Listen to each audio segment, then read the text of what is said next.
I've been told that a guest speaker is traditionally someone who has served with the service member through their military career.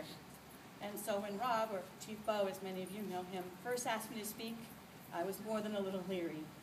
I don't have any of the, remember that time in Dubai, or, oh my gosh, you were so drunk at the, attentive and reserved at that museum or library, or what happens on debt stays on debt, or this one time at boot camp. I don't have any of those type of stories to share with you as some of you might. But after I thought about it, I realized three things. One, I might not have served in the usual shipmate manner of going out to sea, flying in a helicopter, or working side by side with him every day, but I have been with him for 23 years of his 24-year career. Two, as Skipper said, Rob has always done things a little differently. So whether it was choosing my Navy retired father to re-enlist him in a helicopter over San Diego, or having the most junior officer, okay, maybe I do know these things, or having the most junior officer re-enlist him at his latest re-enlistment, it's always an adventure, so why not speak? And number three, I have some stories of my own. So, I know many of you probably have stories about meeting parents, but when Rob first met mine for the first time, he was just way freaked out. Here is Rob. He was an E2, an aviation's electrician's mate at his first official duty station at Barbers Point, Hawaii. Invited to come over at dinner, and we were staying at the beach cabins at Barbers Point for the weekend. He took one look at my dad, turned white as a ghost, and his jaw fell to the ground. Did I forget to mention my dad was lieutenant commander at the time? So he pulls me aside, and he says, "You didn't tell me your father was an officer?" And I'm like, you're like, it's my dad. It doesn't faze me at all. Well, he's not to me. And I swear Rob probably popped tall and was about, good evening, sir. All was missing was a salute at that time. Yeah. Me too. Well, he passed muster for me and for my family, and we were engaged 3 months later. And after making it through 2 promotions, several workups, a couple of short cruises and a long cruise, we were married 2 years later. So while at our next duty station in San Diego, we welcomed our first daughter, Annalene. Well, I welcomed her as he was out to sea when she was born.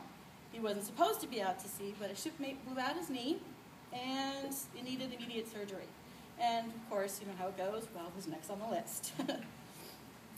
So about a month into his cruise, she was born. Well, you've all seen those T-shirts that say someone went somewhere really cool, and all I got was a lousy T-shirt. Well, I gave birth to your daughter while you were on a 6-month cruise to places like Thailand and Hong Kong, and all I got was a friggin' pot holder. Seriously, it's like this blue cow, bull-shaped pot holder thing. I still keep it around to remind him of, Yeah, I'm sure we've all had those gifts brought back, but anyway. So then to top it all off, when he returns home, he has more gifts. Any guesses? That time I got a T-shirt. Yeah, from Hawaii, which is the state I grew up in. Oh, and there were 2 others that matched. So Aileen had one, and he had one, so... Anyway, so yes, you made up for it on your next cruise. I guess all that teasing taught him a lesson because I got some of the best gifts.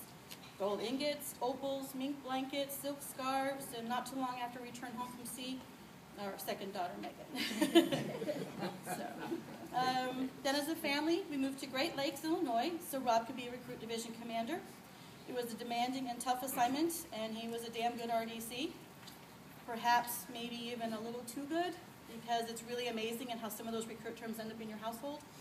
So our girls learned at a very young age how to clean the head, keep the pee-ways clear, and make their beds with hospital coroners. Of course, there were very funny quizzical looks in the beginning from our then 2- and 5-year-old, but they caught on quick. And not to mention that blatant disregard that would sometimes come out of Rob's mouth when they messed up. Well, actually, when any of us would mess up, but I just learned to tune them out. So, after 5 years there, it was time to choose new orders. Rob gets a list of possibility and gives me a call. Okay, There's back to San Diego. Yeah. We go to Japan, or Florida, or Keflavik. I was like, where? And he was like, Keflavik, Iceland. No. I heard you. He's like, Keflavik, Iceland. Wait, what? Iceland?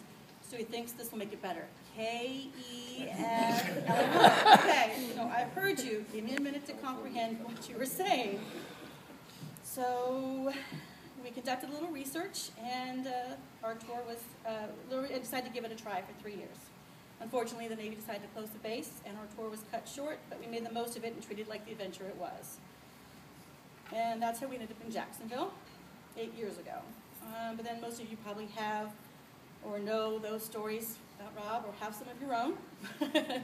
I probably have a million others that I could share or tell about Rob as well, such as him picking me up at the San Diego airport the next afternoon after finishing SEER school, and what a mess he was. Or the time he was walking home from the Top of the Rock restaurant/bar in Iceland. Got stuck for quite a while in a snowbank ditch they didn't see.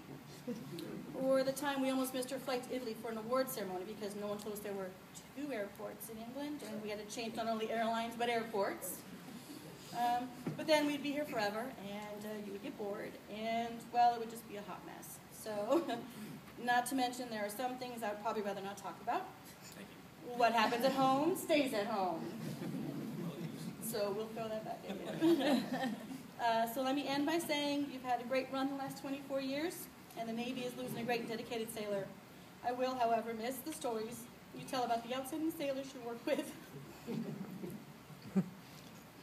and what a great job they do, and how they all work together to accomplish goals.